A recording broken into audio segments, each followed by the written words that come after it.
with wavy hair, you're supposed to dry your hair with an old t-shirt instead of a towel. Well, that's dumb. Well, would you like to know why before you tell me that it's dumb? So a towel is it's like an abrasive material.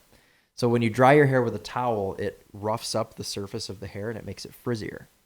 But when you dry it with a t-shirt, the fibers of the t-shirt are smaller and smoother. So when you dry your hair with a t-shirt, it doesn't like rough it up as much and make it poofy. The Daily Motor Podcast, ladies and gentlemen. Oh, I do have a Z3. Okay, so I have to be passionate about hair things now, for being a hairdresser.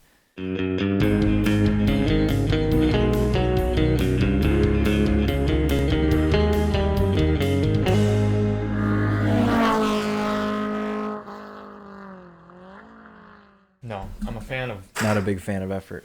large effect. I'm okay with effort if it results in a large, like, Reward. yeah. High effort, high reward. Mm-hmm. But high effort, low reward. Well, no one likes to do that, though. Yeah, but some people are stupid and still do it. Don't bother doing things with your time if it's not going to, like, give you a great yield. Yeah. Some people literally just It's like me piss making away their time. videos for my personal channel. No, because you enjoy doing it. You get enjoyment out of it. Yeah. Plus, it helps with, like, a source of self-identity and worth. True. And it will start making you money soon, even if it's not a lot of money. Yeah. Are you recording? Yeah. Okay. If you're watching this right now or listening, go over to Topher Drives and play some of my videos on loop. I only need 90 more hours of watch time. Mm-hmm. Oh, what's going on here? That's the Windows Defender summary. Oh. Letting us know that we don't have any viruses. Oh, good. You're being careful. We need to finish that jar of peanuts because I need to get a new one. Switch it up a little bit. You okay? That's a very Charlie perspective on life to say that you can't buy a new one without finishing this one. Well, why would I do that? Just because you want a new one. Well, yeah, but I already have peanuts. So why would I buy new peanuts when I already have peanuts? Well, think of it this way. When this runs out... You'll immediately already have another one. Yeah. But you said it's a very Charlie perspective, though. So you wouldn't buy a new one until those ran out. At least you're self-aware. Actually, I take that back. Or maybe when they're just like at this point, you know? Yeah. Mm-hmm. Yeah, I guess that would be okay. Like, for example, I never run out of deodorant because I always have at least a secondary one ready to go. And I order a new deodorant when I'm on the last one. Some people, like, run out of a toiletry item and then they're like, oh, no, I need to get this new one. And then you can't, take care of yourself that day. Yeah. I think part of my problem is the untreated ADHD. I think that's just like every Gen Z's like. Why do we all have ADHD? I think it's TikTok's fault because I think it's all the lead that was in your like drinking water at the age of 2. No, that's boomers. I think that our problem is that we're so used to instant gratification, and then we're just like, I have a million things. I also do it to myself because I film for 4 YouTube channels, plus do part-time work, marketing for a dealership. Plus, what else do? I do other stuff, don't I? I have a girlfriend. Those are just That's a distracting. Thing. You have way too many cars. That's another thing too. I'm actually down to 6 cars though, because I just sold one. Yeah, congratulations. Oh, this is the first time. Cheer sound effect. Clap, clap, clap, clap, clap. Chris sold 2 cars, but only one that you owned. Yeah. Well, who owned the Focus? Me, I did. It was so you my sold car. 2 cars. I don't count the Focuses though. That's a separate thing. But I did sell a personal car from the personal fleet. We never did any videos on that. We didn't, and it's sad in a way, but also the car. It just you can only have good intentions for so long. Of like, like I'm like, oh, one day I'm gonna film it. Okay, but yeah, you need to do a better job at just being like. I've got other, like I've got the M Roadster. I really want to film like. Did we even shoot a winding road video on the E46? Nope. That's embarrassing. That's literally $120 you just let. But I filmed 2 videos for the Topher on it with a fixed integration, so it paid for the car. I know. That's why I didn't feel as bad about it because I got 2 Topher videos out on it. But yeah, the E46 has been sold, but I did sell it to a very, very close friend. Yeah. So like it's still around, like it's 5 minutes down the road. The the buddy that I sold it to, like I see him frequently, and For context, Chris had a 346,000 mile BMW E46 3 Series. Yeah. We really ought to have done some sort of challenge with my 300,000 mile car and yours. But we'd rather just be driving around Hyundai Venues and Toyota Camrys than doing fun things like that. I know. Yeah. I know. Welcome, can always everyone. buy it back someday. Could just buy it back when he's done with it. Right, with more miles. You could buy it. I could. Yeah. You're right. I could sell you my Escape. I could sell my Escape to Corbett. He could drive it for a while, and then you could buy that from Corbett. Just be like a round robin. Yep. Yeah. Just pass them around. Welcome, everyone, to episode 43 of the Daily Motor Podcast, brought to you by All Brand Cereal. Clap, clap, clap, clap, clap. Kellogg's All Brand, keeping people regular since 19 a lot. I was going to burp into the mic, but then I remembered that I'm not Charlie. Well, and there's that one commenter who got angry about us burping. Us? Well, I imagine if you did. You throw that us. You throw us around quite a bit when it's things that are your problem. Not into the mic though, so they won't. They won't have heard it. Speaking of which, is my mic plugged in? I mean, it should be. Okay, that's good. Test. Two. Yep, I'm plugged in. Yeah. Okay. Yeah. So here we are, episode 43. Charlie's fidgeting with one of the Hot Wheels motorcycles. So I guess I'll fidget with the other one. I have a tough decision to make here. Okay. Because I, this week, went out and drove the new Honda CR-V Hybrid. Oh, yeah. 2023, all new model. Is that embargoed still? It is, but it's embargoed until 9 a.m. tomorrow morning. But I typically put the podcast out tonight. So I could literally just wait and publish the podcast tomorrow at 9 a.m. and talk about driving impressions, which I'll probably do. But then it's going to publish at the same time as your... Just wait. Everything else. Just talk about it next week. It's fine. So but then isn't it going to be old news by next week? Although no one's buying it right away. I was going to say, it'd be fine. Tune in next week to hear how that car drives. Because I can't tell you. Can we talk about how it looks? Yeah. Does it look the same as a regular CR-V? Kind of. There are some subtle differences. Yeah, what are the differences? That's what I'm curious about. 2023 CR-V. There were actually a fair amount of people that I knew that were at the drive event. Yeah. You being one of them. And I didn't really look at anyone's coverage of like photos because like some people were posting photos. This is a hybrid. You get these little what do you call those? They're not quite squares. They're little quadrilaterals of some sort there in the front. A little design element there on the front cover. That's the biggest difference. Wow, so many exciting colors. Yeah, grayscale. You can have silver, and then red and blue. You can have gray, white, red, or blue. Yep. Yeah. I like that blue though. Actually, that's nice blue. My biggest gripe with the styling is all the wheels are gloss black, and I don't like gloss silver black wheels for the hybrids. No, because they're sporty. All of the hybrids have black wheels. Seriously? Yeah. What are the old ladies gonna do? Well, they're gonna buy the non-hybrid. No, they won't. They're gonna have the hybrid. They're just. But the hybrid is the sporty one. Literally, old ladies shouldn't be driving around with black wheels. That isn't right. Here's the thing. Here's what they've done with the new CR-V. This is their strategy. There's no CR-V and CR-V hybrid anymore. It's all just the CR-V. So it just so happens if you want the sport trim or the sport touring trim, you get a hybrid motor, like a hybrid powertrain. So think of it. You know how with the Civic. With the Civic, you get a 2-liter NA motor if it's the non-sport trim. Yeah. But if you get the sport or sport touring, it's the 1.5 turbo. It's the same philosophy, but I feel like with that's the hybrid. Different though. Hybrid makes more power than the. Do they all have CVTs? Yes. Okay, so then it's less of a big deal. To be fair, and I'm going to get a little technical with you, and I know you love when I do this. The hybrid doesn't technically have a transmission. What? The way it works is you have a gasoline engine and you have a motor and generator, an electric motor and generator. The engine simply powers the generator in most driving situations, but there are certain times when the engine can direct drive up to the wheels, and then there's no transmission. It's literally a direct coupling from the speed of the engine to the speed of the wheels, and there's just like a final drive ratio there. How does that work? Essentially, it just drives like an EV that's being powered by gasoline and battery and gasoline at once, and it all goes into one pot and just comes out into your wheels.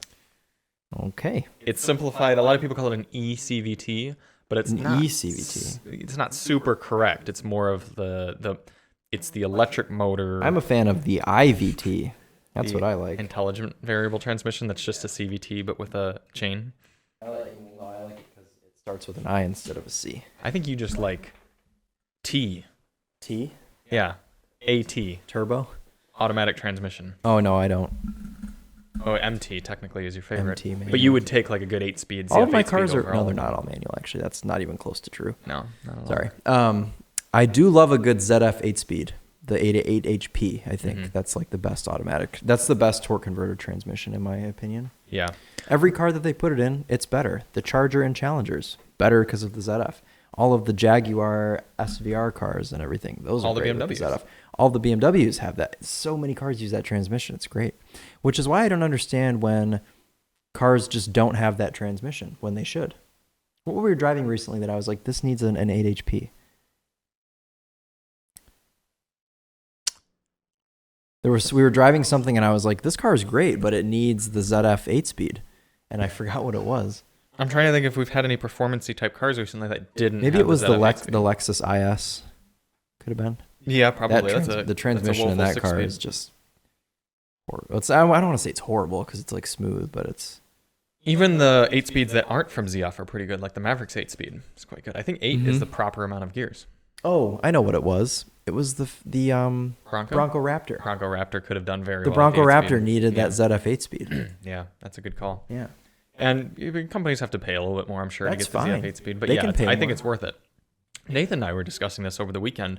For those of you who may or may not have seen, Hyundai came out with a giant recall for just about all of their dual clutch transmissions. Yeah, you sent me Kona that. N, Elantra N, Veloster what's N, happening to them? Sonata N line, Santa Cruz, big one right there.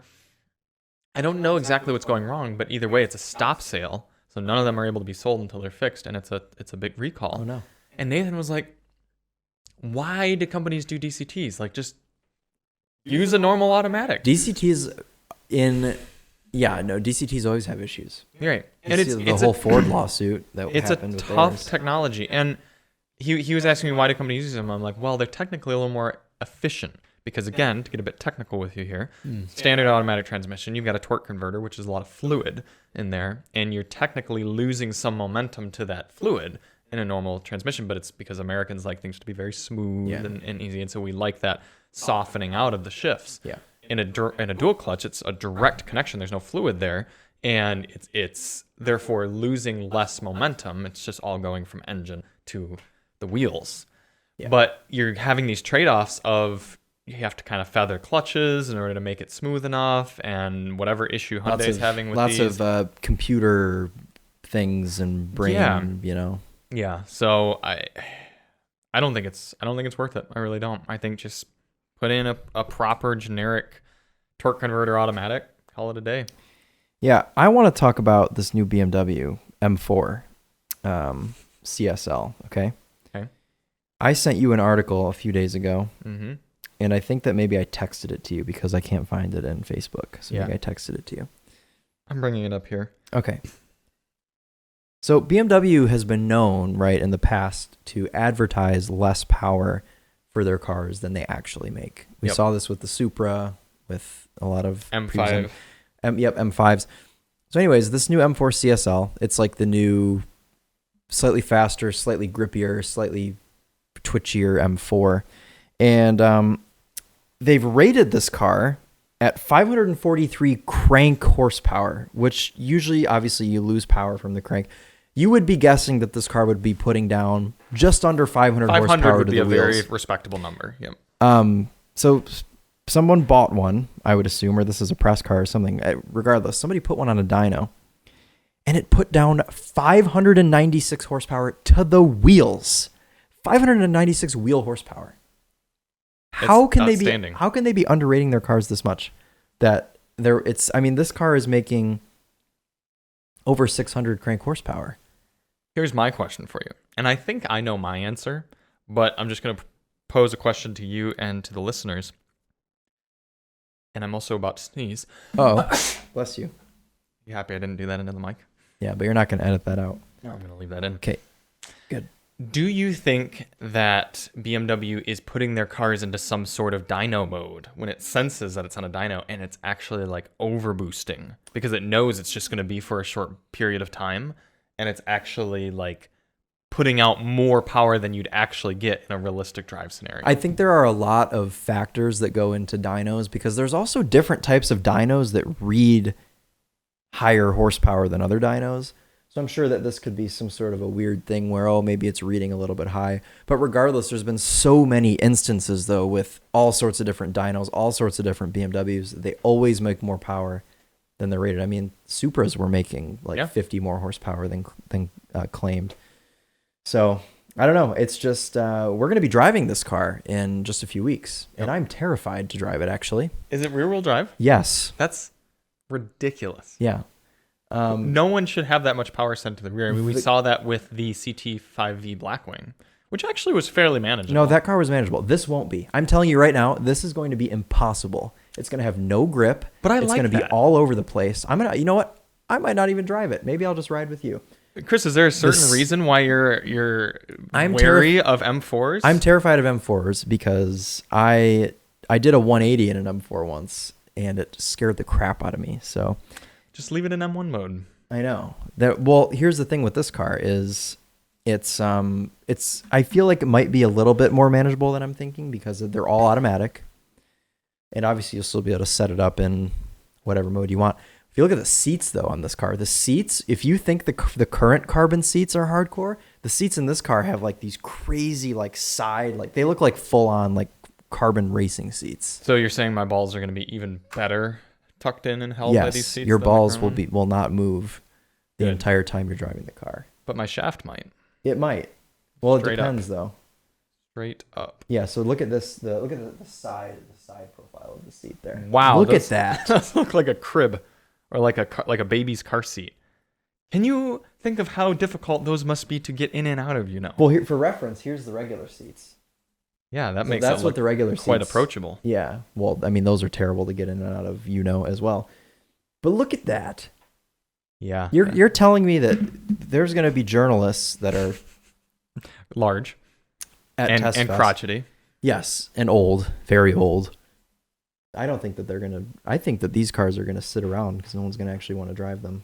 Here's my question: You told me recently that we're not driving on track at Test Fest. Is that confirmed? I don't know.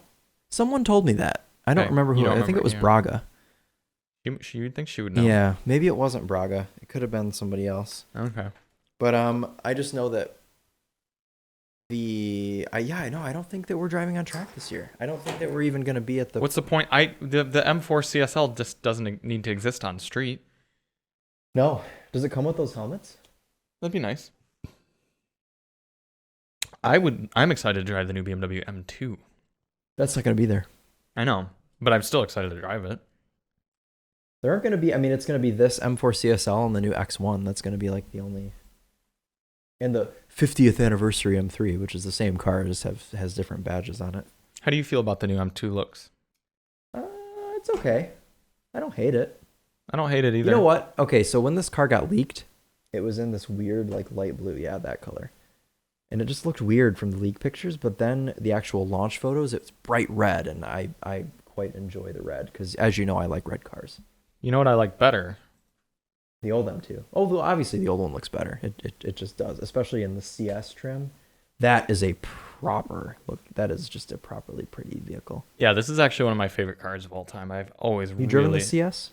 I don't think I drove the CS, but I've just the M2, especially once it got the comp motor. And you could still get the manual. Could you get the CS in the manual? Yeah.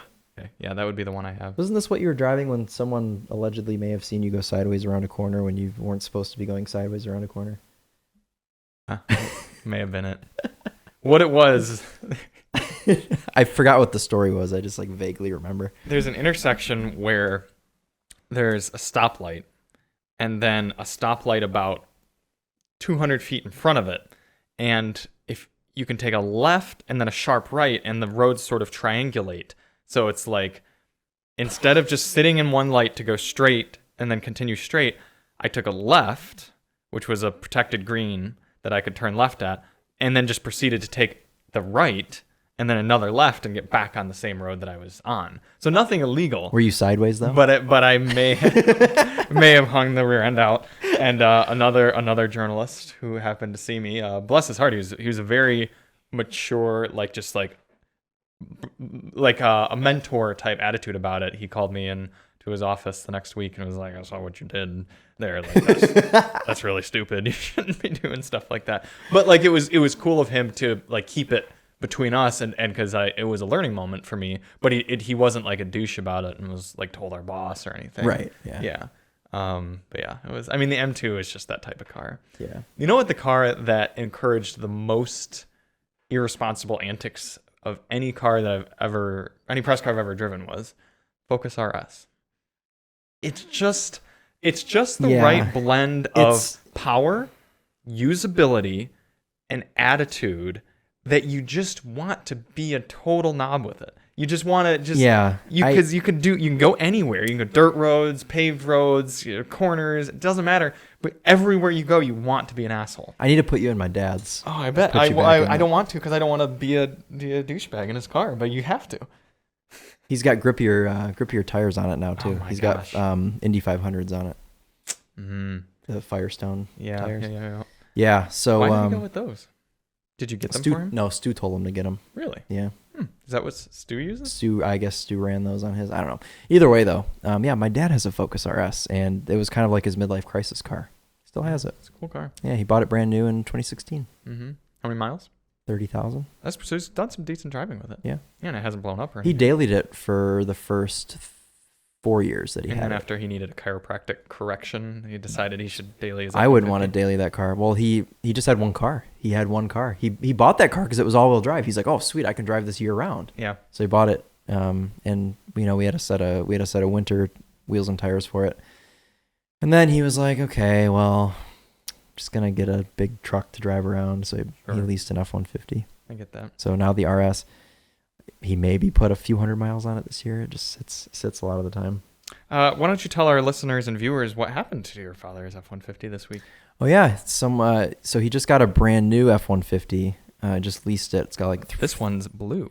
Yes, it's brand new, 2022. He just got it last week. It's got like 400 miles on it. It's barely driven it. Someone bumped into him in traffic the other day. What is the type of vehicle that would aimlessly meander into the back of your car while sitting in traffic? You know what's funny is Charlie guessed it first try. I was like, guess what kind of car rear-ended my dad this weekend, and he got it first try. Would you like to tell Chevy me? Equinox. There you go. Mm-hmm. Young girl, I guess she felt really bad, and luckily for my dad, it was a very low impact. Like she just like rolled into him. My dad has a trailer hitch, a ball on the back of his truck, and it sticks out. Which I suspect this will cause some sort of controversy in the comments. Yeah, so I'm curious to see what people think. But it saved his truck from getting any sort of damage. I mean, the hitch itself is kind of like scraped and has some paint on it, but whatever. It's a trailer hitch. Who cares? But it punched a hole in the front of her car. So here's my question for you. Yeah. Bumpers are supposed to be able to take impacts of like what, 3 miles per hour and below without any sort of damage or anything Something like that, yeah. So do you think the whole situation would have actually been a better experience had he just had a normal bumper and not had his hitch on, because it could have been slow enough to just... I think that it would have left some paint transfer, and he would have had to get his bumper repainted. Because while it may not have taken any damage, it still would have scraped up the paint. I mean, it's another surface coming in contact. But you said the paint was scraped up on his hitch, so like that's going to have to be corrected too. Why? It's a trailer. It's a hitch. Yeah, but it it's probably a looks hitch like ball. shit now. Not really. Isn't there a bunch of white paint on the black surface? It's a silver hitch, so you can't really see it. It's white on a silver. And I walked up to it yesterday and I like touched it and a bunch of white paint fell off. Okay. So it's like a brushed. So I think it'll just, if you could get out there and just wipe it off. Otherwise, yeah. Fair enough. But yeah, this poor girl's got a hole in the front of her car, but she, you got to learn. Sometimes as a 16-year-old, you just got to have, I mean, to be fair, it could have been way worse. I mean, oh yeah. She's made this mistake now. She's got a hole in the front of her car, and now she won't hit anybody else. Let's hope. Let's hope. You're being remarkably optimistic. Yeah. I like to think that you sometimes as a teenager have to have things like that happen. Certainly. In order to learn, or else you'll just have bad habits your whole life. Yeah, we've all had our teenage accidents. Yeah. It's just some of them are a little bit more ignorant. Mine were than all others. in customer cars at the dealership. Great. Oh, and Charlie's weekly phone call. Yep. It's always your dad too. Yeah. Yeah, I hit a toolbox once in somebody's Fusion. If you're hit a toolbox. Yeah, if you're that person, I apologize. I'm sure Luckily for me though, it didn't. It probably damaged the car, but I got out and I was like, "Oh, it's fine." I mean, I didn't really see any damage on it, but luckily it was a rolly toolbox, and it was so embarrassing. I was 16, pulling into the shop. I was pulling this Fusion onto a hoist, and some technician, I should say, left their rolly toolbox in the middle of their bay, and I somehow didn't see it. I don't know how I didn't see it, and I'm like got my head out the window, making sure I don't hit the wheel on the lift, and I go up over the hump to get up on the lift, and I hear bam, and I was like, oh my god, and I look up and the toolbox is rolling away, and all the technicians turn and are looking at me, and I was like, oh. But that's rough. I didn't see any damage on the car because I felt really bad, and I was looking at it and stuff, and I didn't see anything. Mm-hmm. So, yeah. Yeah. Did you ever have any teenage? So you never had like teenage accidents in your own car? I hit a snowbank once in my probe. I spun out and hit a snowbank.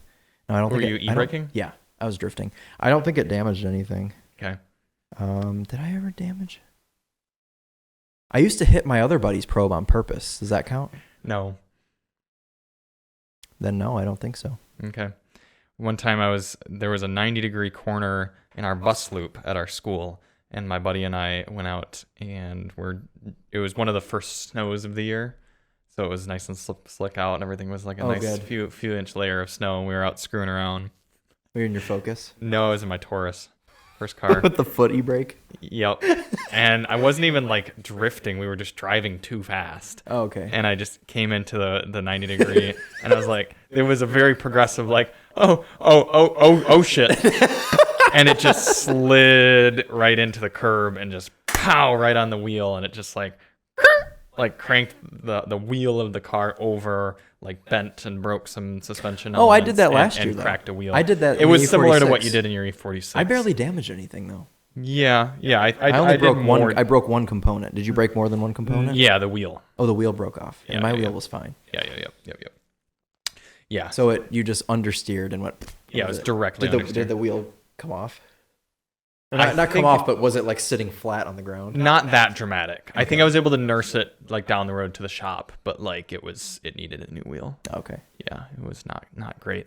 And then I went off the road a few times and just like, but like into snowbanks again. Like it never, like in my Focus, I was just going too quickly and you had a handbrake in that car, right? Yeah. I spun my probe out a bunch of times just because it was like I didn't care about that car, so I would like handbrake it everywhere in the snow. Every corner I would go around, handbrake. It keeps your handbrake working properly. That's right. Yeah. Yeah, and it got me used to going sideways and stuff. So my friend who I hung out with a lot had a Fusion, and it had a foot handbrake, and I would just foot brake it to drift, and like hit the foot brake, car would freak out, go into its slide, and then I'd hit it again because it was one of the nice ones that would release from pushing it. A Fusion had a foot parking brake? Yep. Huh. Yeah, it's like a second gen Fusion. Gotcha. And so I could crank, get the slide, and then crank again to release it. So I kind of got that down to a science. But it didn't have defeatable stability control, so the whole car would freak out. Oh, okay. That was a bummer with my father's third-gen Focus as well. You couldn't defeat the stability control, so you'd go to drift with the handbrake that it had, and the whole car would beep freak out. Ding, ding. Yep. Mm-hmm. Yep. But yeah, so I just hope that teenager who's driving the Equinox was not texting, and if she was, then she won't be anymore. I didn't ask. I'll ask for details when I get home later. I woke up to a text yesterday morning like, we got rear-ended, and I was like, oh my god. Yeah, Jesus, your spine's okay? Yeah. And then my mom was like, your father had to hold me back from freaking out on this girl, and I was like, I'm glad he did. Dude, Alyssa would probably go ham on anyone like rear-ended us or something like that. Yeah. Alyssa loves the idea of like vengeance, like being able to I'm in the right, you're in the wrong. Like get to girls like that though. Yeah, girls I think they really do. That, yeah. And we were just able, for me, I'd be like your dad and just be like, I'd be like, okay, looks fine. Mm-hmm. I think I told you this story. I don't know if I've told it on the podcast. The Shell gas station off of Huron there's a peninsula, if you will, that kind of juts out into the general parking lot of this gas station. Yeah. And in fact, I can probably just bring it up on maps here. Get a bird's eye. Yeah, if the internet's running well enough. But so I was coming in. Let's just see if I can get the map. I like how this podcast is just us talking about all the cars that we've damaged. Yeah, well, we have a Nissan Leaf and a Toyota Camry this week. I don't think anyone we can't really talk about those, can we? Yeah. I'm trying to think if I've crashed take all of anything 5 else. minutes. Let's go here. All right, we're coming up. Let's see how long the satellite takes to load. We pay for only the premium of internet connections here. Oh, look at this. Okay. All right, so here's the Shell station. It's going to load up clear here in a moment. So I came in. This thing? Yeah. So I've almost hit that thing so many times. I came in like this, and it was nighttime, and I was driving right here where my cursor is.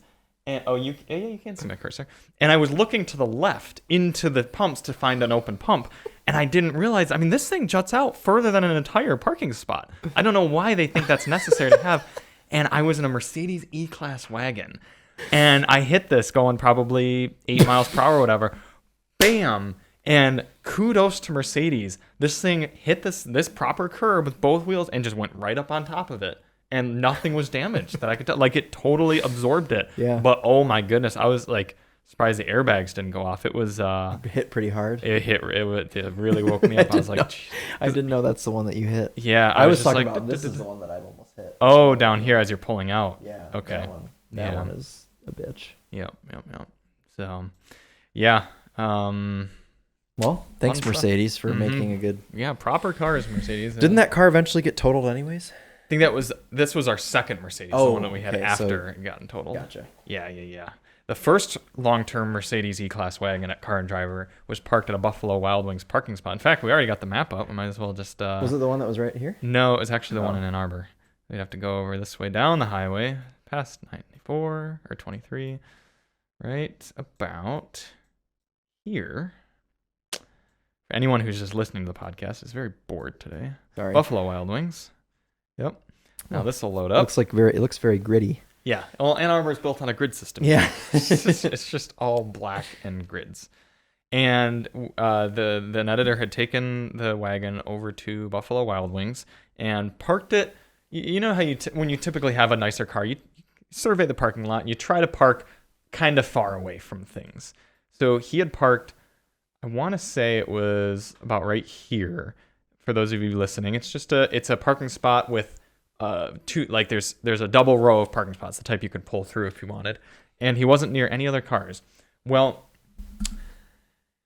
two men in a truck moving trucks came, and one parked about a space or two away from the Mercedes. But then the other one thought it was the right idea to try to wedge their moving box truck in between the Mercedes and the first two men in a truck, backing in, and came in at a 45-degree angle, direct hit from the rear corner of this box truck right into the Mercedes. And the whole thing sort of hopped and got pushed backward and made a big long streak. And then, realizing that he had screwed up, the driver of the truck pulled back forward out, scraping along the Mercedes. And the Car and Driver employees were sitting outside of the B-dubs right there watching the whole thing happen. So they're literally sitting down, kind of getting ready, ordering their food and stuff. And they see this truck like just run into this $90,000 Mercedes. Did they run wagon. over there? Oh, yeah. They like sprinted over. They're like, what in the fuck? And everything. And so it was a huge day of paperwork and stuff. Yeah. Sounds like a lot of paperwork, probably. Yeah. Did the two men in the truck people have to do paperwork? Oh, I'm sure. Yeah, I'm sure a ton. Because their truck was probably at least damaged somewhat. And Scraped, they were going to get super sued. Because, totally screwed up there. And everyone witnessed it. So, yeah, I'm sure he got fired right away. It's unfortunate. I'm sorry if you're that person. Well, destroyed a $90,000 car. Yeah. Fortunately, Mercedes... Totaled it, right? Yes. Yeah. Fortunately, Mercedes was total gangster about it. And just happened to have another wagon that was even nicer that was already spec'd for the next model year. And they just gave that to us. Because when you're a car and driver, you just get Mercedes wagons. Cool. But that first wagon was so nice that multiple editors said, even if it's totaled, let us know. We'll buy it from insurance auction, get it fixed, and have it as a personal car. Because it's E-Class wagon, man. That was my favorite car for a long time. Wow. I've never driven an E... No, I've driven an E-Class. Just kidding. Yeah, we had it for our car court. And we didn't like it all that much. I didn't love that E-Class, no. Yeah. I think the newest E-Classes have kind of come down a little bit in quality, which is sad. Yeah, it didn't seem very nice inside. Yeah. It's kind of disappointing. Mm-hmm. Very disappointing. Speaking of that, I want to drive the new Genesis G90. I've been wanting to drive a G90 for a while. Yeah. I've never driven any G90. You've probably driven the current gen. I've driven, Yeah, I haven't. I think that's the only Genesis I haven't driven is the G90. Yeah, let's try to get you one. Yeah, okay. Let's try and get one for California. That'd be great. I'll try to get you one to drive out to Palm Springs. The only problem is then if I think I thought about trying to get you that, but then I'm like, then Can you get me a previous gen, like a current model year one? Yeah, try. Because then we can still get the new one. Right. Because I don't know that the new one is like anyone's driven it yet. I don't know. I have to check. Genesis PR is a little strange. Okay. A little weird. Yeah. So we should get into the cars we had this week at Daily Motor. We have to talk about cars. I know, bummer, right? We had a 2023 Nissan Leaf. Then we also had no, I'm just kidding. The Nissan Leaf is tough because I want to like it. Like I got no beef against the Leaf. I feel like it's a U car. Yeah, the problem is outdated charging network. Yep. Slow fast charging. Yep. Cheap interior. Very cheap interior. Many beeps and just beeps, not bongs, just beeps. And little annoyances like you have to turn on the one pedal driving mode every time you get going. Yep. Weird shifter. Mm-hmm. No cooled seats. And then the cost. $37,000 for this With SV Plus that we were in. Rebate. Yeah, no more tax rebate. It's kind of like, it's a tough sell when the Chevy Bolt has a longer range, nicer. I don't know about if I'd go as far as to say nicer interior, but more functional interior, nicer screen, better charger network, slightly faster charging, but essentially the same. I will say the reasons to get the Leaf: more reliable. Okay. You want to talk about what else we had this week? No, I also want to point out that another nice thing about the Leaf that I respect. That it has 30 spoke wheels. The wheels are kind of cool. You're right. Mm-hmm. I do think Is it that it makes a spooky backup noise? No, it's not that. That's annoying. It has its range that it estimates you'll get is very realistic. Even on our highway fuel economy test doing 70 miles per hour, we got about 190 miles of safe range. And that's more than our Tesla Model Y that claimed to get 244. I don't think we ever went more than 175, 180 miles on a charge in the Tesla. Whereas the Nissan, you can go 200 miles all day. So it's good until then, but then if you have to fast charge it, it's going to take forever. And I can say that now with confidence because we went to an Electrify America charger, used the CHAdeMO charger, and it was fairly slow. Charger. Mm-hmm. Yeah, so I'm sorry, Nissan. Very much looking forward to the Aria. I think that looks sick. Yes. Let's look up right now, real quick, while we're thinking about what charger network the Aria uses. Not network, but plug. Let's see. Are you going to be very displeased if it's Chad? Yeah, oh yeah. Oh yeah. I like the rose gold Aria. Retirement that's gold. Just fitting for a car that's called Aria. It should just be rose gold, right? Rose gold? Yeah, it looks very rose gold. Yes, will come with CCS charger port signaling the end of CHAdeMO by the end of the so-called EV charging plug war. Cool. So that's good. But I don't think it charges very quickly. I think Alex on Autos was talking about that it doesn't charge very fast.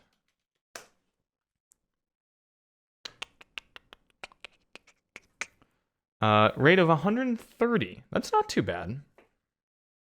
No, that's not great. What does an Ioniq 5 do? 350. Okay. Nissan, why are you coming out of the gate behind?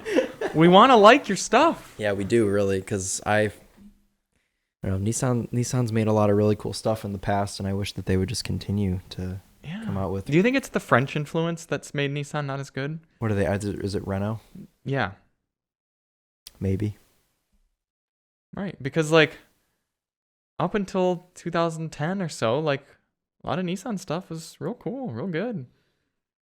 It was kind of on par with Mazda in that like, okay, you don't want to get a Honda or a Toyota, then your second tier Japanese brands essentially, Subaru, Nissan and Mazda. Yeah, and I guess Subaru as well. But now it's like the Stellantis of Japanese brands. I don't know who that affects more, Stellantis or Nissan, but probably both. Yeah, both equally. That's what it should be. But that's the thing is we want Stellantis to do well, and we want Nissan to do well. Yeah. There's no brand I wish ill will on, except maybe Subaru. Speaking of Subaru, can I talk about the Subaru that I drove this week? Yeah. Let's break up the monotony with that. Okay, so Charlie didn't spend any time in it, but I spent some time in the new WRX With a 6-speed manual. And I went into this whole experience thinking this car is going to be very vague. It's going to be very unsatisfying to drive. It's going to sound terrible, and I'm just not going to like it. I was wrong. I really enjoyed driving this WRX. And I've driven a fair amount of Subarus in the past, and they always feel vague. I don't know. Do you? Oh yeah. Like Subarus with manual transmissions, they always just feel it's hard to drive them smoothly. This WRX, so smooth. You could feel where your grab point was in the clutch very well. Very free revving, light flywheel. There was like no rev hang. I like that. The shifter action was really nice. The steering feel was great. The brake pedal feel was great. Throttle response was great. Obviously there were things that I didn't like about it. The infotainment is terrible in those. It's so bad. And the ride was like Focus RS stiff. Oh, Very stiff ride. that's unfortunate. Yeah. Because you're supposed to be able to like rally cars. I know. I was shocked how stiff. I don't know why it was so stiff, but apart from the stiff ride and the crappy infotainment, it was great. Like it's all I drove this week. I drove the WRX all week. That's cool. Yeah. I left the Leaf parked at Chris's house the whole time, and left the Camry parked as well. I drove the WRX. Feel like a healthy amount of power. Yeah. It didn't feel fast, and it's also very quiet. You can hardly hear it. I noticed that because the only one I've driven is on track. On track, yeah. And it's hard to hear where you need to shift. Such a quiet car, yeah. But it pulls. What's nice is that it pulls strong up to redline, which is only like 6,000 RPM.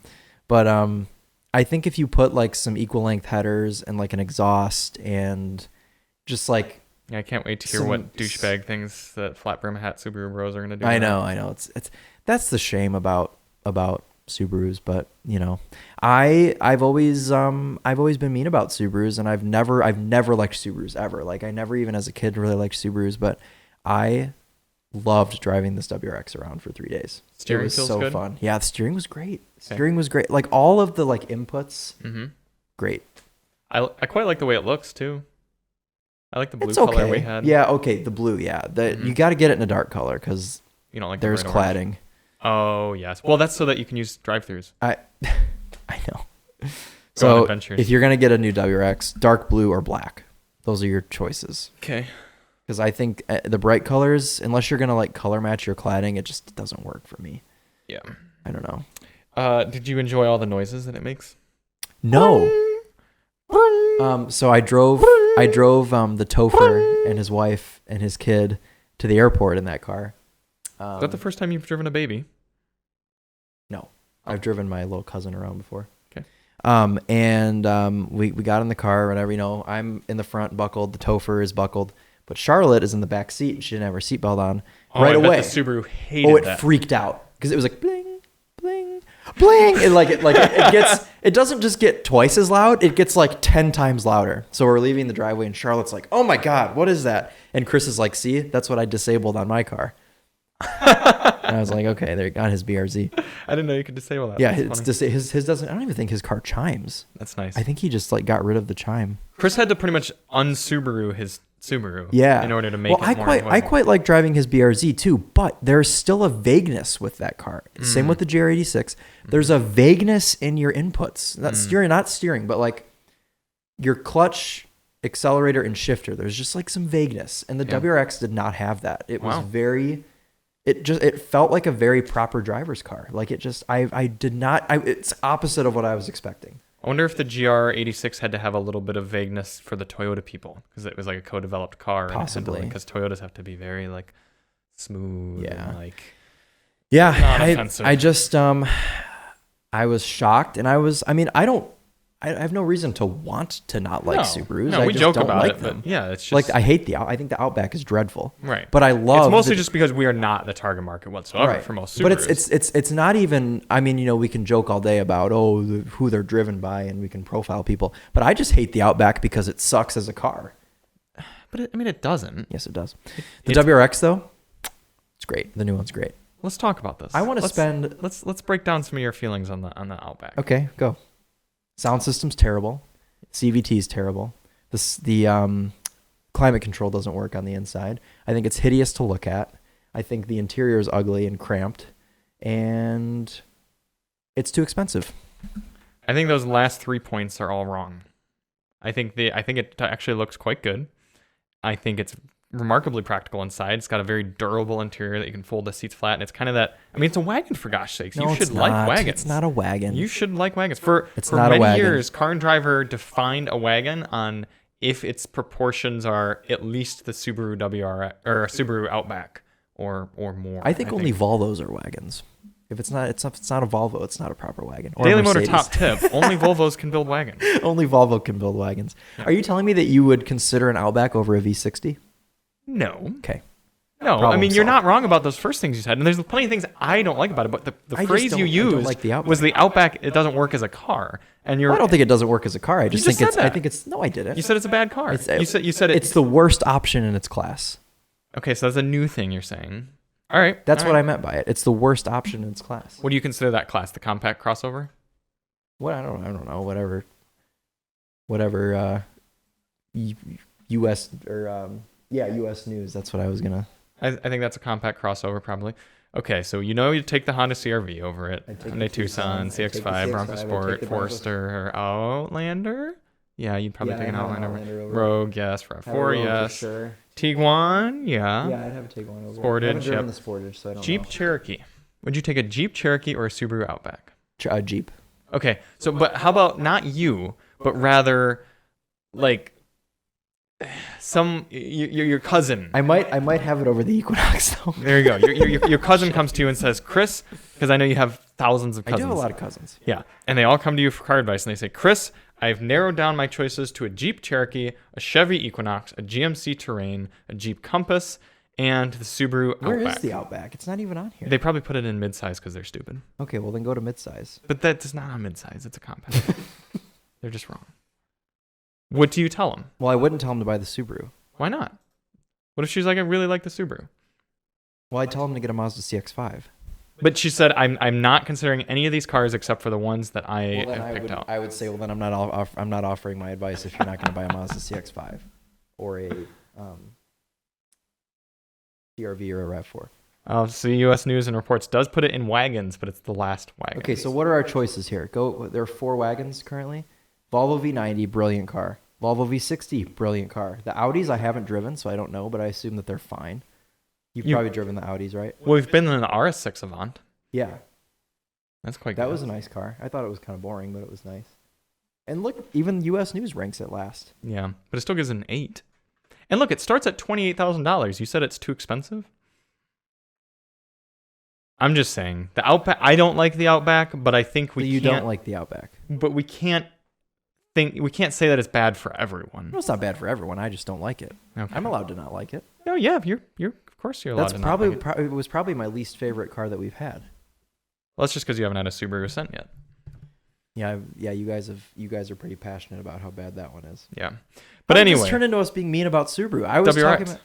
I know, but I was talking about how much I liked the WRX. yeah, but you were just pointing out other cars. Okay. Well, the WRX is great. Yeah. And I quite like the BRZ as well. And then I asked Chris, "Do you think you'll enjoy the WRX with the CVT?"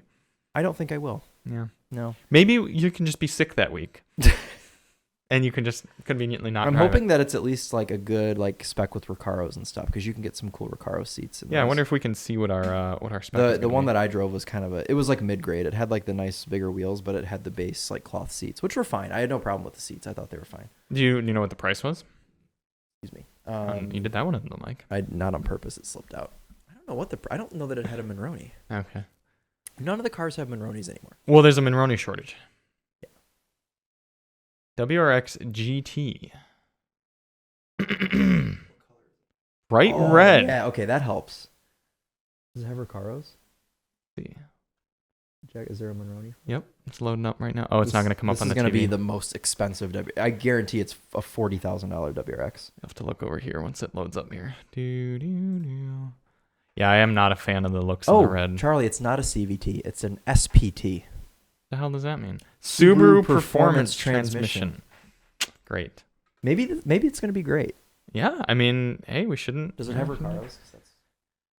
Well, it's got a Harman Kardon 11-speaker sound system. That was decent. The one the 6-speed manual car had that, and it was like Yeah. a C tier, like a C plus. All right. Yeah. Heated front seats. I don't see anything about 8-way power driver seat, ultra suede trimmed. Oh, okay. That might be the That'll help. Recaros. 42 grand. Holy crap. I think the Recaros are an add-on. Because I was looking at these just because I was curious to know more about them after I liked driving the one so much. I was like, oh. It is kind of cool that it's so built in Japan. 85% part content, final assemblies in Japan, and engine and transmission are all from Japan. Ignition red. Yeah. Very not good fuel economy. What trim is this then? GT? So that's probably top trim. Can I just point out, if you bought this, you'd be getting 25 on the highway. If you bought a Civic Si, you'd be getting about 38. Yeah. So what would you have, this or a Civic Si? It doesn't make much sense to buy this car, I will admit. Okay. But it is all-wheel drive, so that helps, and it has cladding. Did you have more fun driving it than you did a Civic Si? No. Wow.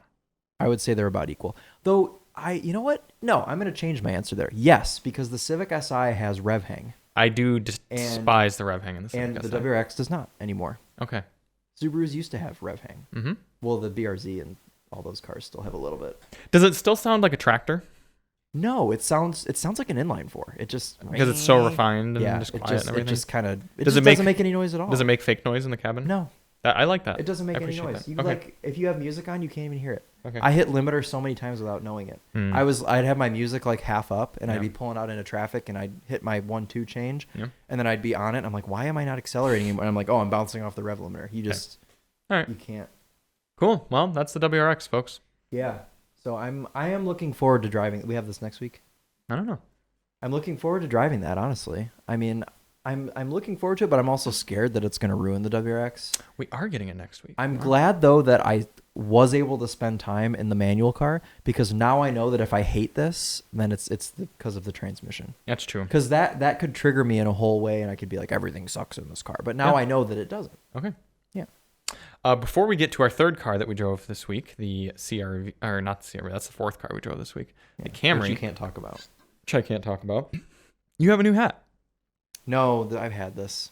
I got a haircut, but it's like... I got a haircut too. Charlie also got a haircut. I was looking back at some of the old podcasts. You used to get the sides, you used to get those really buzzed. Mm-hmm. I've been going longer. I like that. Thank you. Yeah, I think it's just kind of a cool look. I've been inspired by you and long hair. Yeah, thanks. I got this cut last week because I had a wedding. I went to a wedding. Congratulations. My buddy Sean, who's the one that sells me all my BMWs. Yeah. He got married, and so did his wife. Yeah, his wife also. Yeah, and Katie. Sorry. Congratulations, Sean and Katie. They're both listening. They're both listening, of course. And so I got my hair cut, and it is no longer as long as it used to be. So Dane's mom cuts my hair. Yeah. He's who I sold my E46 to. She filled an entire dustpan with your hair, like a proper dustpan. That's how much hair she took off. I have to say, I don't mind your longer hair. I really don't. You actually look older as your hair gets longer. Yeah, I like the way it looks, but I don't like managing it. Even this is, I had to put a hat on because it looked great this weekend. Had some product in it and stuff. I wrote it out, but then it had been like 3 or 4 days since I had washed it, so I had to wash it last night. And then obviously I went to bed with wet hair, so then I woke up and it's like all over the place, so I had to throw a hat on. Do you have a quality shampoo? Yes. Well, I did, and then Emily moved into her own house, so now I'm using just like a regular. Because it can make quite a difference. I know. And also with wavy hair, you're supposed to dry your hair with an old t-shirt instead of a towel. Well, that's dumb. Well, would you like to know why before you tell me that it's dumb? So a towel is like an abrasive material. So when you dry your hair with a towel, it roughs up the surface of the hair and it makes it frizzier. But when you dry it with a t-shirt, the fibers of the t-shirt are smaller and smoother. So when you dry your hair with a t-shirt, it doesn't like rough it up as much and make it poofy. The Daily Motor Podcast, ladies and gentlemen. Oh, I do have a Z3. Okay, so I have to be passionate about hair things now, for being a hairdresser.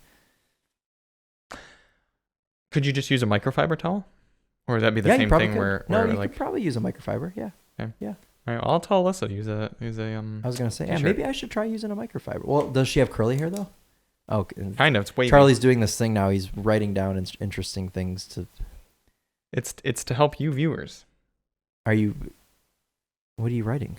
tell Alyssa to use a microfiber to dry her No, hair? that at 56 minutes in was an option to use as the intro to the podcast. Oh, that's your purpose for this. I see.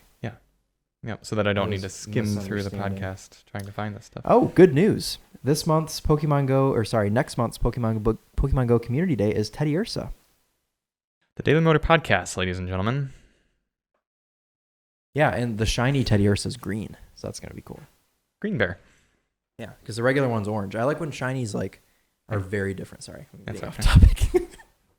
Cars, that's right. We're supposed to be talking about cars. But before we leave shampoo, yeah, I'm with you that I'd always just gotten cheap shampoo. Yeah. But Alyssa moved in and she's got super bougie shampoo. Yeah. And when I use it, I can notice a difference in my hair. I don't have a bad shampoo, but okay, so the bottle of shampoo I'm using is like probably $10. Okay. So that's a decent shampoo. Yeah, You it can is buy a decent shampoo for shampoo like 50 cents. Right. But the bottle that Emily had It's like 40. was like $80. Oh, but wow. it was a big one. It was like this big. Okay. It was large, but it was like an $80 thing of shampoo. Okay. So I was using that, and it was great. Yeah. So now I'm just using kind of a more regular one. Well, I'm more passionate about my body wash because I like to have like a bougie, like, have you heard of Molten Brown? no. Okay, I like to use because they're like sophisticated, like really good smelling scents. The way I see it is it's there aren't too many people that you're close enough to like I smell don't do good it by. I don't care about other people. You just like the do it for feeling. myself. Yeah. All right, well, donate to the I don't Daily give Motor a- Podcast. Thanks button below so that Chris can afford fancy body wash. Yes, please. I'm actually almost out of it. But the good news is we go on so many press trips that I just steal all of the soap from the hotels. Well, there go all of our invites. No, well, I feel like that's normal to take. Do you take the soap from hotels? No, actually. If I don't like it, I don't take it, obviously. I hope you're just talking about the little bottles. Oh yeah, no, I wouldn't take a big bottle. Okay. All right. Well, you can't fly with that anyway, so I wouldn't Yeah, really unless take you it. check your bags. I don't check my bags, so there you go. There you go. Proves that Okay. I don't take them. Fair enough. No, I just take the little Yeah, guys yeah, that they give okay. you. I've got a whole drawer full of them at my house. Wow. Well, you ought to buy a Jaguar. Yeah, ever since I spent so much time in that F-Type, man, I've just been, Just taking shampoos. Yeah. The third car we had this week, Toyota Camry Hybrid XSE. XSE. with You red spent a lot of interior. time in it. Yep, Interior was very red. I took it to Chicago. 40 miles per It's a gallon. great car. Yeah, Over 500 miles. minimal complaints. My only complaint is that the lane keep assist is garbage. Garbaggio. Yeah, but otherwise, the radar cruise works well. It's comfortable. The seats are very comfortable. The ride is great. I think it looks great. Charlie thinks it's ugly, but he's wrong. And it has red interior, so it has a more upscale feel inside. I wouldn't go as far as to say premium, but it feels nicer inside than just a regular other car in its class. Would you take it or a Honda Accord? So this is tough for me because we haven't driven a lot of these cars. Yeah, I guess you haven't. I got a 'cause they haven't ticket. been. I got a Accord's ticket in being a redone Sonata. this year. So Right. I've spent no time in an Accord. Really? No. Wow. I've driven a bunch of them, but not for more than like 30 minutes at a time. I Okay. drove the last one that we had, but It's it a was Sonic on- Gray one, right? Yeah. But I just did like a video on it for Chris, like a social media video, so I barely drove it. The Sonata, I spent some time in. I got pulled over in that car and got us a brand deal. Kia K5, I've spent time in. Never spent time in an Altima or a Legacy or a Malibu. I didn't know they sold the Malibu in 2022. Is it done? I think it is. Yeah, because Chevy doesn't make cars anymore. Oh, and you've driven the Passat. Yeah, I don't like the Passat. So all right, again, Camry or Accord? If you had to own one. I think I'd have the Accord because it has a real transmission. Yeah. Camry or Sonata? Camry or Sonata? Mm-hmm. What sort of Sonata? Doesn't matter, any. Because they all have comparables. Could I have an N-Line? I'll have the Sonata. It'd be the Sonata N-Line versus the Camry TRD. Oh, then I'd have the Sonata, yeah. Okay. But what about like the hybrid or something? The Camry. Okay. I'd have, if it was a hybrid, I'd have the Camry, yeah, for sure. Okay. Camry or K5? Camry. All right. Camry or Altima? Camry. Camry or Legacy? Camry. Camry or Malibu? Camry. Camry or Passat? Camry. Okay. So I think what we've concluded here is I'd only have the Accord over it. Yeah. And so would US News. It'd be tough for me. I might take the Sonata over the Camry. I like the Sonata. I'd just be worried about things breaking or it getting stolen. Yeah. Although if it has a push button start, it wouldn't get stolen. And if you have a Sonata N-Line, it would be being recalled right now. So True. I really like this. I really like the Sonata N-Line. It's fun to drive. Yeah, a lot of people like those. I get pulled over in it. I thought the transmission's really good and it's kind of neat, but It has no grip is the problem. I wouldn't get a mid-size or larger car and have it try to be sporty like that. I would just simply have the Elantra. Like why I are you like the Elantra why are you as getting well. the Sonata over the Elantra? The car confections said guys that I have a would. Sonata N line, and they say it's great for road tripping. But again, you're just getting shittier fuel The economy. Elantra is great for road trip. I've done a road trip. I took an I know. Elantra to Holland, Michigan, which is like a 2-hour drive from You here. got It was outstanding very fuel economy. comfortable, and it got like 46 mpg. It was crazy. It's the best gas mileage I've ever gotten in a car. Yeah. I think they look nice too. Mm-hmm. Yeah. Wait, what did I just say I was in? An Elantra. An Right? Elantra. Yeah, Yep. that was right. That's what it was. Yep. So Camry is good. It's just there. Why do you have 2 things of coffee over there? Is that coffee, or do you have things in those? Now I'm being coffee shamed. No, I'm not folks. shaming you. I'm just curious. It's a lot of coffee. Yeah, Is it I coffee? drink coffee. Is it actually coffee? It is 100% unopened Okay. coffee containers Okay. and a disc golf. I disc. guess I'm mostly just confused why it's here and not at your house. It's understandable. You made a stop here, and You don't need to know the inner workings. I of don't my think life. the's coffee in there. Well, tune in next week to find out. I think if it's there's something coffee in else. my coffee containers, folks. Anyways, This week at Daily Motor Headquarters, we are driving some spicier cars than last week. That's for sure, including the Nissan Leaf. yeah, we'll have that again for a little bit. We have a 2022 Mercedes GLE 53 AMG 53 AM. inline 6 mild hybrid powertrain, EQ boost as they like to call it. $90,000. It's black. It's been years since I drove the GLE, but I didn't care for it much. Yeah, so I know this will be a you bit of a told me that. redemption chance Mm-hmm. because I love the BMW X5. So for me to pick a GLE over an X5, I mean, the world would have to. Would you have a Cayenne over? I'd have a Cayenne over the GLE. What about over an X5? No. You'd have X5 over a Cayenne? X5 over Cayenne. So for me, it would be off the top of my head, and this is Okay. without looking at rankings, X5, Cayenne, Q7, Okay. MDX, Whoa. GLE. Wow. Okay. Am I missing anything? Genesis, GV90 below. GV80. GV80 below MDX. What about the Infiniti QX60? Below that. So now That'd be below the GLE. the GLE would have to be up above the GV80. And the MDX. no, and the Infiniti. Well, yeah, the Infiniti would be at the bottom. What about Lexus? Does Lexus make it? Oh, yeah, RX? the GX. Well, now they have the Grand RX as well. I haven't driven it. It's a brand new RX for 23. We haven't driven it yet. Chris is getting it next week. What? You didn't Do know we there's get an to- all-new RX? Do we? Or you No, wanted I was to at pack the it? reveal. I know that. Oh, I know yeah, that okay. it exists. Yeah. Why? Oh, do we get it ever? Yeah, we'll get it at some point. No. I was Clearly, Toyota has prioritized Chris over us because we still haven't gotten a Tundra. We still haven't gotten the new LX. Yeah. Yeah. Oh, yeah. That's right. Yeah. I'm excited to drive that new RX. That's why I Yeah, was me kind too. of disappointed. I've always liked the RX.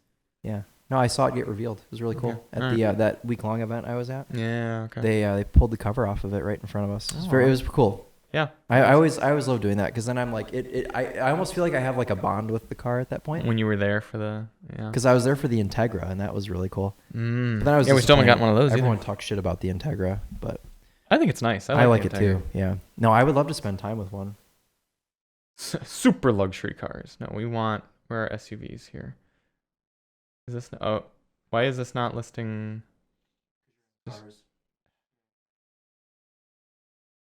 That's not what we want. We don't... Oh, crossovers over here? Is that what I want? Like SUVs? Okay. Luxury mid-size SUVs. Wow, they put the GLE first, but then don't even show a picture of the real GLE. That's a coupe. Yeah, it's a The GLE GLE coupe. That's like a car for people that play sports. Wow, so this is like my National list sports. upside down. GLE first. Oh, Q8. Yeah, well, I listed the Isn't Q7. that just a Urus? Yeah, a little bit. It's kind of more like a sexy Q7. X5. Oh, the Aviator. Aviator. The Aviator's decent. I love the way that SUV looks. I Yeah, think it it's looks so great. attractive. It's nice inside, too. You like how they list the Q8 twice? Why did they do that? The 23 and then the 22. So it got worse? Yeah, but you have to realize how close a lot of US News' rankings are. 8.6, 8.4, 8.3, 8.2. How did it get worse? Because it. Oh, the XC90. I would have the XC90 probably second out of this whole class. I've never XC90 driven is an XC90. oh, it's I've so never even good. sat in an XC90. I don't know. Really, they're Maybe an so older good. one. But... Oh, the XC6 is XC6? garbage. That should be at the bottom. How do you know that? Have you driven it? XC6? I think I've maybe super briefly when I was still at Car and Driver. And then they have a lot of unranked stuff. Ooh, the Defender. That's what I'd have. And the Discovery, I'd and have the a Range Rover Defender. Sport, and the Veloz. I'd have the most impractical version of the Defender, the two-door with the V8. U.S. News, you really got to get your gear together. You've got half this class unranked. Who's doing this? Yeah. If you're at U.S. News and Report, tell them to fix their list. Oh, the GLEs are there. X5 is the best car, so I don't care what any of you say. I love the X5. I think it's great. Yeah. I do too. Ever since we had that 45E, that's one of the best cars we've ever had. Yeah. That thing was just awesome. Definitely. Yeah, so that will be that's one of the cars we're getting. The other car is the Hyundai Venue SEL. It's probably the exact same one that you and I drove. No, it was a limited that we drove, so it won't be the same. We're getting an SEL. The one we drove was a limited. Let's see what color it's going to be. Which used to be called the Denim, right? Didn't they used to call it the Denim? I think the limited was the denim. That's, I know. That's what I mean. Yeah. Yeah, because the one we drove had like some denim-y interior materials. Oops. It's also very blue. Yes. Let's see what we got here. Venue. We're getting a RAV4. Mm-hmm. Ooh, this one looks quite nice.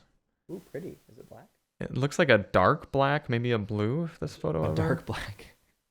Sorry, a dark blue, maybe a black. I know what you meant. Is that black? It's hard to tell. Oh, that looks just like the one we drove. This looks like a Chevy Trax. Is that not the one that we drove? Or was it a lighter blue? I think the one we drove was a lighter blue. See if the Monroner. Sorry, not Monroney. Sorry, excuse me. The vehicle information sticker. The window sticker. Sheet. Yeah, loads up. Yeah, the Venue should be fine. I just think a small car like that should get better fuel economy. Handbrake? I think it has a handbrake. I think it does. Yeah, so it'll be fine. We should have asked for it in the winter months. Sliding around. Yeah. We should try to get a Miata this winter. That'd be cool. Miatas in the winter are always fun. Oh, look, it's just the wrong listing in. Oh, it's a limited. It is a limited. This is totally like the. This is probably the car we had. Yeah. Look at that. Exterior colors, denim. Interior color, denim / denim. Sorry, denim. Yeah. So it's denim / denim.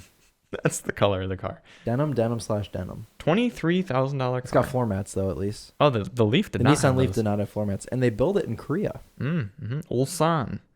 Very Korean car. 95% built there. Packed with safety and connectivity technology. Small SUV, big city hustle. Ooh.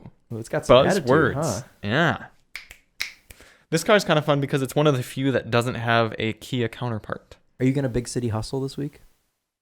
Yeah, with my small SUV. I can't believe they call this thing an SUV. Yeah, it's front wheel It's drive. just because only. it's got cladding. Yeah. If it didn't have cladding, it would be a hatchback. And sit slightly lower, maybe. The ground clearance is probably like 1 extra inch. What was the C-Max classified as? An MPV? But because it didn't have sliding doors. It was a wagon. The C-Max was a wagon, but it was shaped like an egg though. Yeah. And it wasn't long. Wagons are just sexy eggs.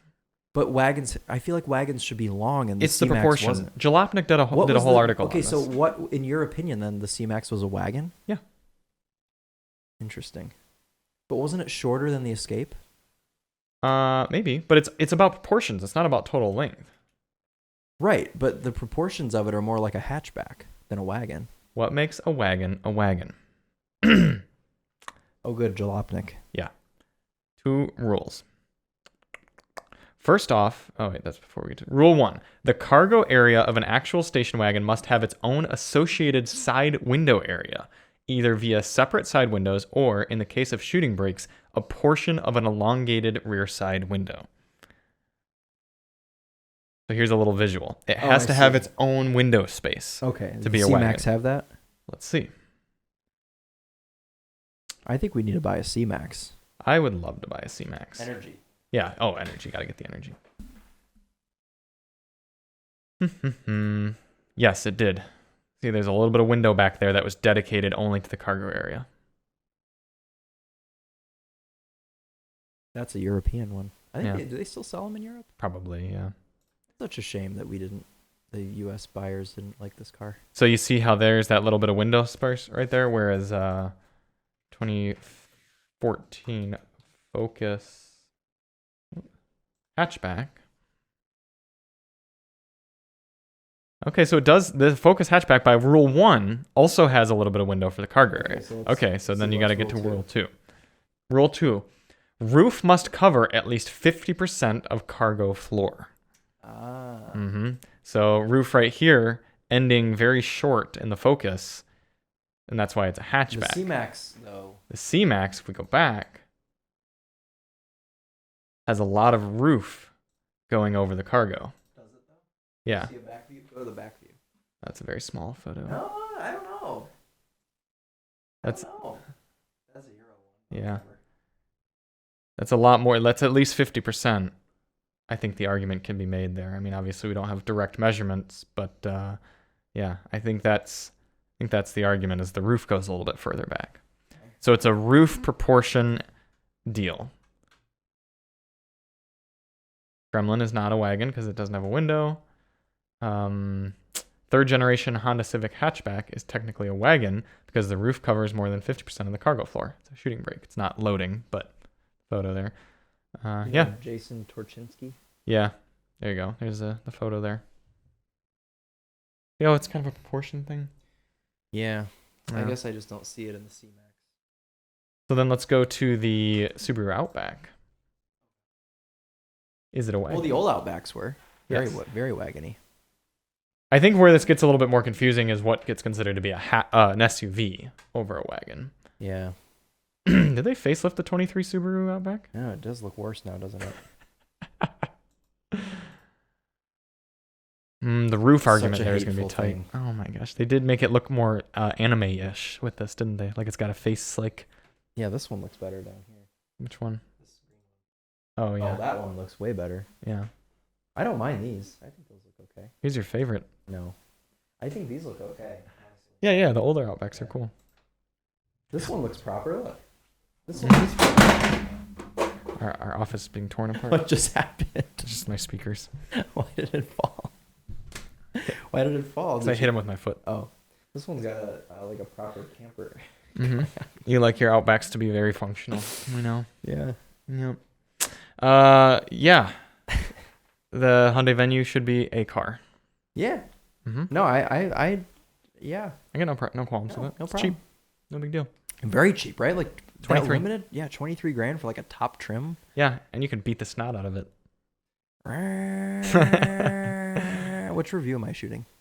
You're going to shoot the Hyundai because you're going to spend more time in it. I was going to put you in the Mercedes, but I'm going to be taking the Maverick up north this weekend probably, so you'll have all weekend to bond with the Hyundai. Oh, is Chris having it? Chris having's the Mercedes for the weekend, yes. Yep. Cool. Well, that's about it. I assume you don't have any Copart cars for us since you've been watching your friend get married. Let me see, because I might have some from Earlier in the week. I think I saved. Actually, I think I saved a bunch for you. Okay. Well, and that's not confirmed yet. Hold on. Okay. Well. Oh, you know what? I did because I wanted to talk about Hurricane Ian. Oh. So as we know, there were a lot of very high end. Okay, as soon as you open this, high value flood damaged vehicles. But I picked out a couple that I want to talk about. Okay. Ready? First one, perhaps the saddest. Okay, this is the saddest spectacle I've ever seen. So wait, I want to guess. It's probably a Porsche Cayman. No, it's not. It is German though. Bentley? No. Bentleys aren't German. They British. are now. Well, they are now.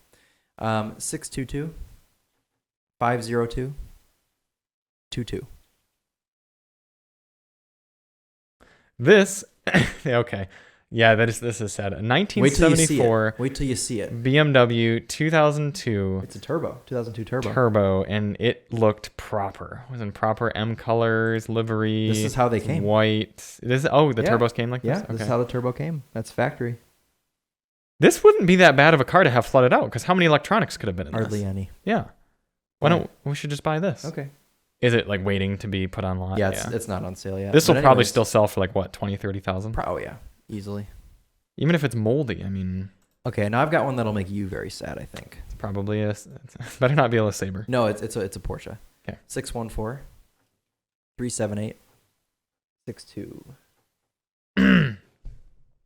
This is a 2010 Porsche 911 Turbo Cabriolet. Paint to sample. Paint to sample. Oh, look at the yellow gauges. And look at those brown sport seats with painted backs.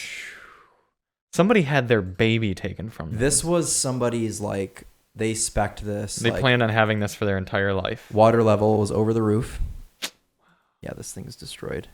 Sad. It does have a rebuildable title, though, so you could rebuild this. It could be rebuilt. Estimated retail value $92,000, which, when it was undamaged, is probably correct. I'm gonna say for a turbo cab, worth more, but it was an automatic, so if it was manual, it would have been.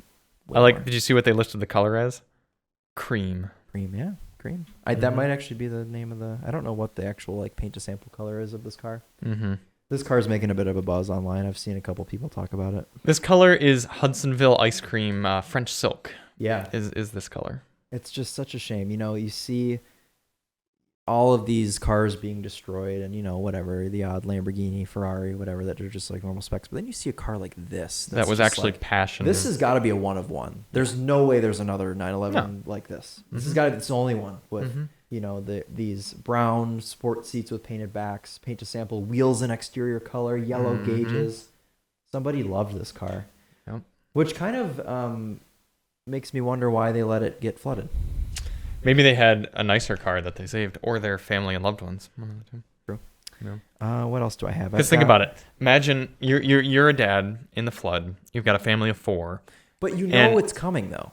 They knew it was coming for a week. I know, but just consider this. So you have to evacuate, say, 2 hours away because of traffic and everything like that, and your wife is like, "I'm not letting you drive a car separately. Like we're going together in the Cayenne." Like, and you're like.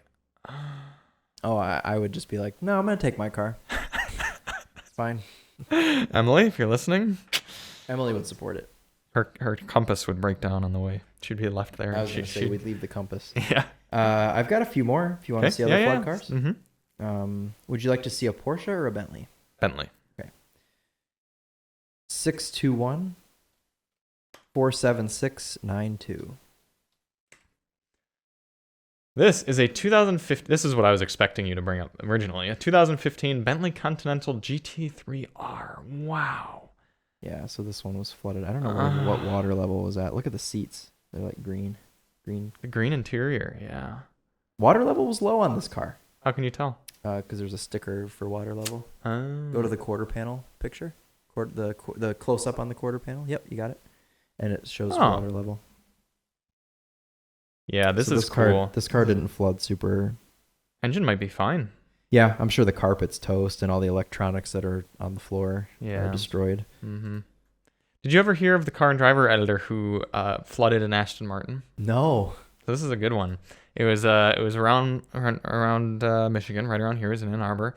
One of those Michigan like super rainy days that like just really we get floods sometimes. Yeah, little flash flood type things. He was in some sort of Aston Martin. It was like a DB11 or no, it would have been like a DB9 I think or something, or a Vantage or something like that, and went through a puddle that he thought would have been totally traversable, and boom, dunzo. Wow. Like flooded in. He even had his laptop on, like his company laptop on the floor of the passenger seat, and it flooded and everything. Press car gone. I'm sure Aston Martin was very pleased. Can't imagine they were too happy about that one. Yeah, no one was That's very a big happy one. about that one. Yeah. Of all the cars you're going to flood out, an Aston Martin. Yeah. Did he get fired? No, he was pretty high up. All right, I've got 2 more. Okay. That you would care about. I have more, but they're cars that you'd be like, why are you showing me this? Okay, so here's one that's also a very special Porsche. 616 66842. Before I load this car up, I do want to say, at some point in my life, I've decided I want to own a Miami blue car. Oh, well then backspace, because I've got backspace. We'll do the one I just gave you. We'll do that last. Okay. 616 653 92. Here's your chance. Okay. Oh no. This is awful, Chris. This is a 2019 Porsche 911 Speedster. Manual in Miami blue. Yep. Literally, like, this is my perfect car. Yep. This flooded. would be... Someone let this get flooded. Someone let this go underwater. How?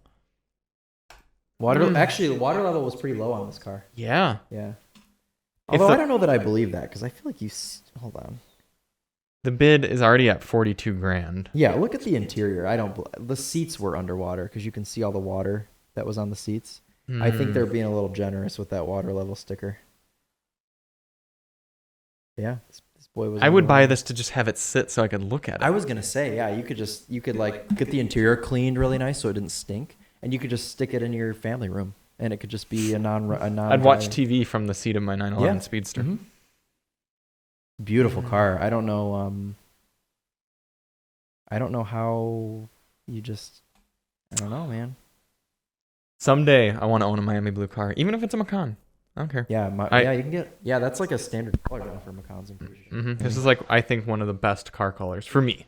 Beautiful. Not necessarily. Look at estimated retail if it was clean. $378,000. That person got a big check. Do you love how it's sitting in a lot next to a RAV4 and a Sonata? Do you think they forklifted it? Probably. That's so sad. Some forklift operator with his AirPods in had to just pull up to this. It's just scrap metal now. Like, yeah, this is a very sad spectacle. I've got one more Porsche if you'd like to see it. Sure. I don't know what this is. It's some sort of special edition car, but I'm unfamiliar. 616-66842. I don't know. So if anyone's still watching and you're watching on YouTube, you can maybe tell me what this is, or we could just look it up. It's a 2021 Porsche 911 Targa 4S. But this is some sort of special car because it's got like some graphics, and if you look at the interior, it's got gold badges. Yeah. This is some sort of special edition car. Look at that poor interior.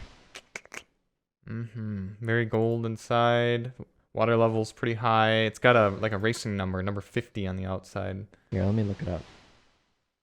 We should just put the VIN in. I gotta sign in to get the full VIN. I see. Because this might be like a. You found it? What is it? I'm waiting for this to load. Let me get off the Wi-Fi. Okay. 2021 Porsche 911 Targa 4S Heritage Design Edition. Okay. So it's just like a trim package that was a heritage design. Holy crap. It was a $45,000 add-on to get this package. On top of a Targa 4S. So it was 181 grand for this car. And as you can see, it was worth more than it was new, 239,000. I want to see how many they made though, because I'm curious. Yeah, that is pretty. Well, if it's just an option, it might not. They may not have known. Yeah, but yeah, it is a sharp model. Oh. 992 they made. 992. Yeah, they made 992 of these. So now there's less than. Well, this one still exists, and it's rebuildable. Someone will rebuild this car. But no one's gonna want it as much as. No, but this will be a good car for like someone that wants one of these and doesn't want to, like someone that just wants one to drive. This will be the perfect car. Yeah, because they'll put a new engine in it, and instead of it being worth 230 grand, it'll be worth 170. Yeah. And then you can get it for a little bit less. That's true. Any good cars around us?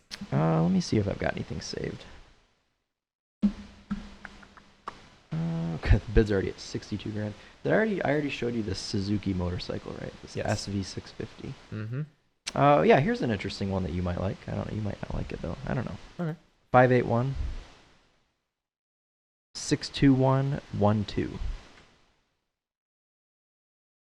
This is a 1977 Chevy Corvette. That's the only damage that you're seeing. Wow. Is that all fixable with because it's fiberglass, right? I don't know how you fix that, honestly.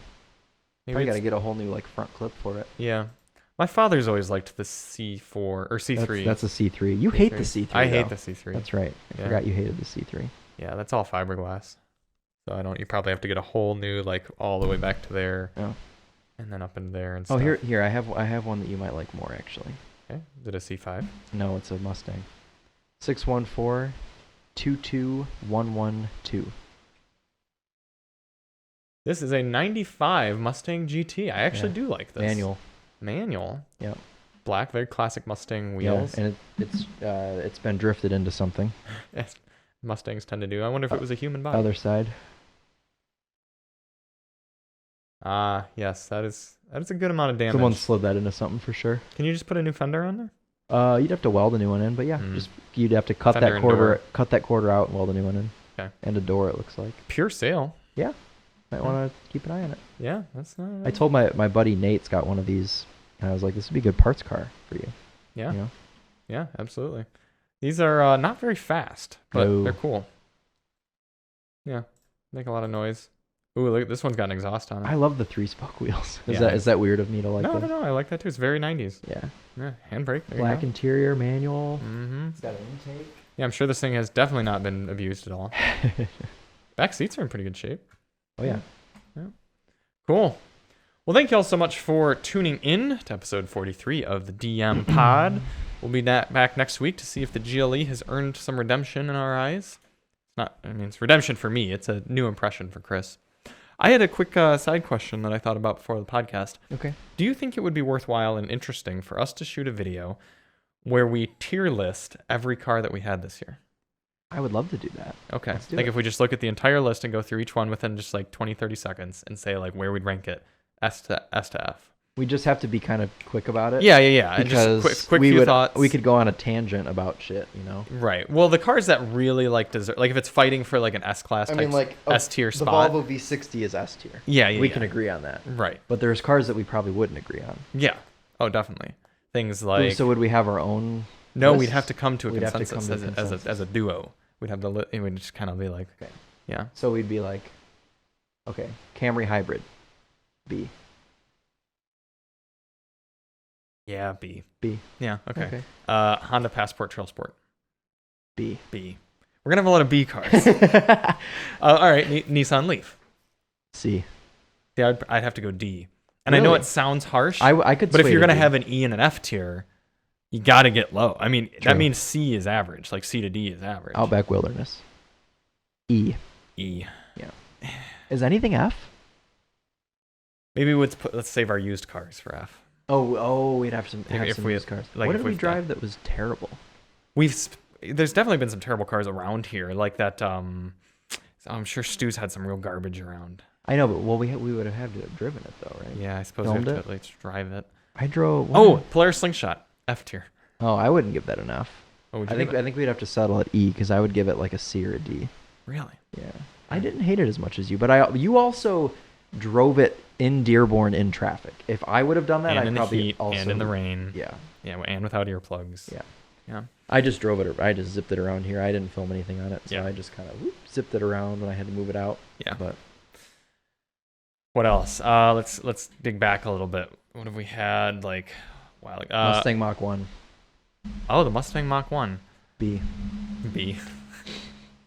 Charger jailbreak, A. A. See, okay. Maybe we should have to answer at the same 1, 2, 3. Do the Yeah, answer. right. Let's just do a quick BMW i4 eDrive 40. A. Yeah, probably A for me. I As give well. it, the M50 was also an A. Audi A3. C. Defender 90 V8. A. GX460 Blackline. D.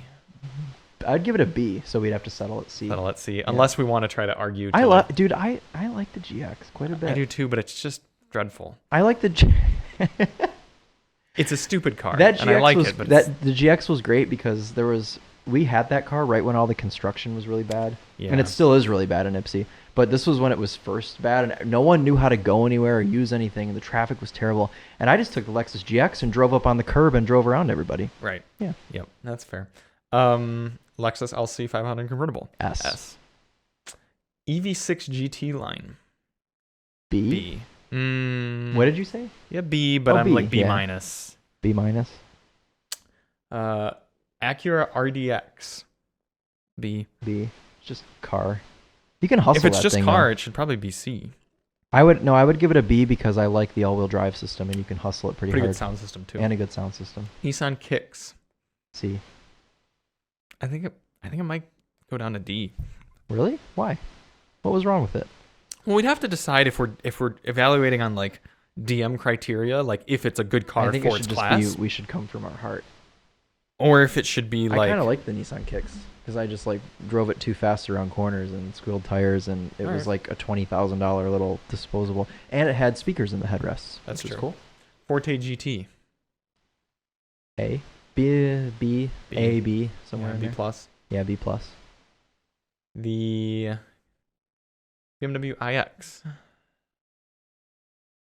I think A. Before or after you ran over a nail? A. A. Yeah, I guess. I don't know. I didn't love that car. Volvo XC40. B. Ye- XC40. Well, Gasser. unless it's the Gasser. That's my least favorite Volvo. I like the electric one though. The electric one's an A, except it had a bad interior rattle. So electric's an A, gas is a C, combined tied for a B. Yeah, I do Alright. that. I like the electric one a lot. I Mhm. think it's great. Yeah. It's really fast. What about a Volvo C40? I like it less because it's less usable. So it's a C for C40? Yeah. Okay. Yeah, so maybe we'll do this as a separate video and go through and rank all our cars. We'll do it in like December. So we'll have had most of the cars. We'll have a lot of work to do in December for our car of the year, which is going to be the Volvo V60. Yep. So. Can you get that? Can you get Chris that car so he can agree with us? Yes. Yep. I'm going to try to work on that. Cool. So thank you all for watching, and we will see you and talk to you on the next one. We are Charlie and Chris with Daily Motor, and as always, Volvo on.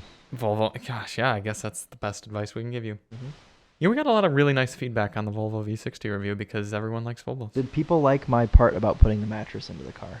I don't think anyone commented on that. Oh Let's see. man, I put a lot of work into that. Did you? Yeah, You did. physically. Did you watch the start of that video? I watched the first minute of the video. Did and you it was appreciate that? perfect. Yeah, Yeah. it was great. A lot of chaos. Yeah, a lot of chaos.